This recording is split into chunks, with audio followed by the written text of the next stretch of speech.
It's Tuesday, July 7th. Welcome aboard to this edition of Barnstable Today. I'm Kevin Frew. And I'm Andrew Gobiel. Thank you very much for joining us. We'd like to remind you right at the top that the meetings we cover are available on demand at the town's website, www.town.barnstable.ma.us. We took a bit of a field trip today outside of our normal studios in the town hall in Hyannis. We're here at Sandy Neck, where there is a bit of a nature walk going on right now, looking for diamond terrapins, a very specific type of tortoise or turtle, which is very important for the well-being of the ecosystem on out here. We spoke with a member of the Audubon Society who was hosting this in conjunction, obviously, with the town, and we also were following them along as they took this tour looking for these terrapins through the day today. Let's take a look and find out just what was going on.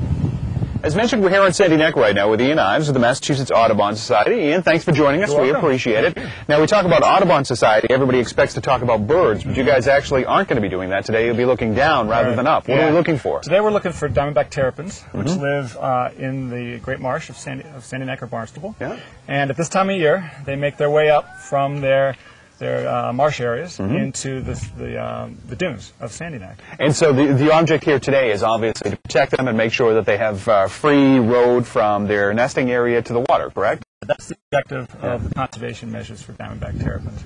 And Sandy Neck, and Nina Coleman here on Sandy Neck is taking care of that. We're out to look for signs of terrapins, look for nesting signs, maybe find an adult female that may be heading up to the dunes to nest, and learn a little bit, or teach some of the folks a little bit about terrapin ecology.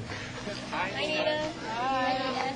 Thanks for turning out. I'm going to hand out maps of Sandy Neck. Everybody's interested? Maps of Sandy Neck.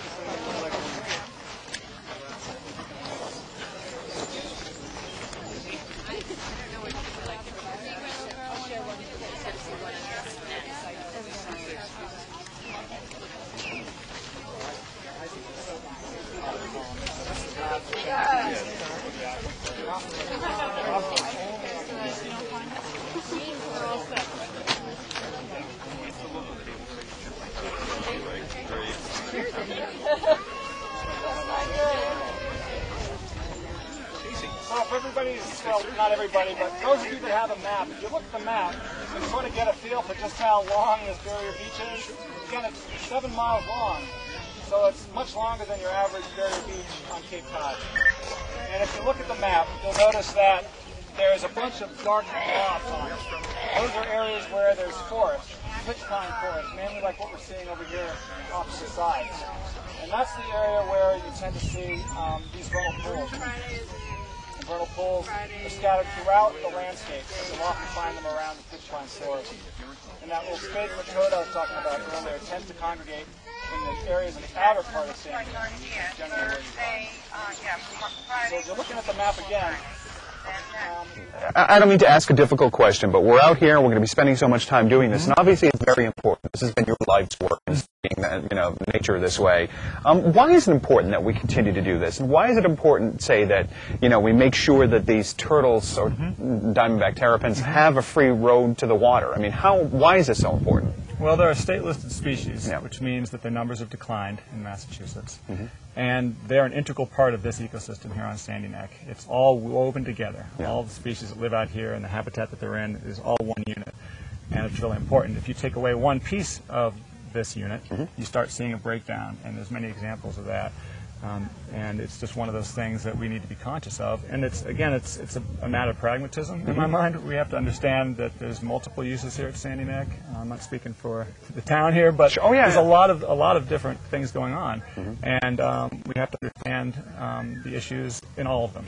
Okay. Now, you had said a moment ago that you really didn't want to address this, so I understand that. But I mean, this is a perfect segue for us to discuss the piping clover controversy right now with what's going on. Again, why is it important, as mentioned, that we block off some of this very lucrative, if you will, camping area to protect a bird? Yeah, it's the same reasons, really. Again, they're all part of a system, and the system is very fragile, and it's very easy to lose one component of the system and have the entire thing unravel. It seems like a generalization, but it's really true. We're learning more and more about it every year as we study these plovers. And because they're not only state listed but federally protected, there's another level of protection for these birds, and so it's really important that people understand that when they're out on the beaches, that it is a federal offense. A quick anecdote, I was actually at Hyannis Harbor, the other day, and saw a harbor seal come in. You know, I was born and raised here on the Cape. I'm 40 years old. I have never seen a harbor seal in Hyannis Harbor. Does that mean that we have actually done, you know, a pretty good job in protecting some of the environment? We need to continue along this way. Yeah, of course. And there's things like examples like that all the time. You know, you see snapping turtles show up on barrier beaches or hop over causeways to islands. There's oddities that happen all over the place. That's what's so amazing about nature. You never know what you're going to see. Yeah, it's really great. What possessed you to get into this? Well, I've always had an interest in endangered species and conservation biology, and this is just one conduit to do that. Now, we're standing here, and we've got people behind us, and they're starting to get ready, and you know, you've got at least a dozen, maybe 2 dozen people getting ready to participate in this. Are you surprised at the turnout? I'm not, given the fact that this was a collaborative effort between the Barnstable Land Trust, Sandy Neck, and ourselves, and we got some good press for it this time, which is always great. But we've had, you know, 20, 30 people for walks like this before, and I think it just shows that people are really interested in learning about their natural world around them. Now, when you go out and you guys look for the signs of the terrapins, what are you going to be looking for? Well, we're going to look for the tracks. Sure. Signs is basically anything that the animal leaves behind. So it could be tracks, it could be scat, it could be any number of things. So we're going to use these clues to find where their nests might be, or maybe even find an adult female that may be making her way up to nest. And this is how the staff here at Sandy Neck find the turtles and then go about protecting their nest. They follow their sign or their tracks. Sure. And this is easy to do because there's lots of sand. And this is the nesting time? This is the nesting time. It runs really from June through July. They'll nest in 2 different periods. Sure. They'll incubate the eggs for about, well, the eggs will incubate in the sand for about 60 to 100 and some days, and then they'll start emerging anytime from, you know, August through October. And you'll see the little tracks of the hatchlings making their way down from the dunes into the salt marsh.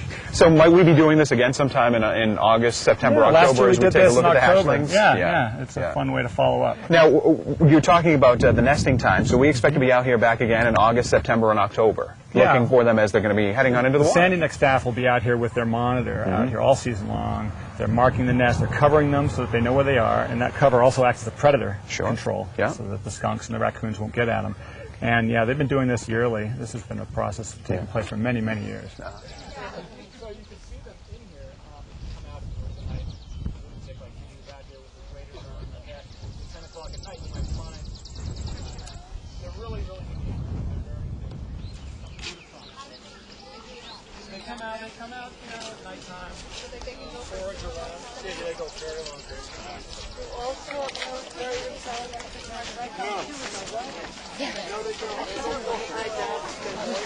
All right, Ian, so you're going to be out here, and we wish you luck, and we look forward to, you know, following you as you continue to do this in the future. I appreciate it. Thank you very much. Thanks for joining us, man. Take care.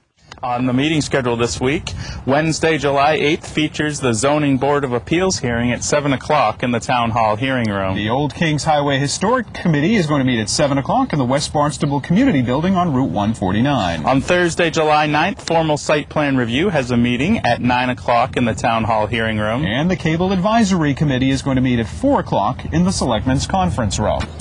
So 50-plus strong people, a good cross-section of folks from out of town, in town, youngsters to older folks heading out for this turtle walk today.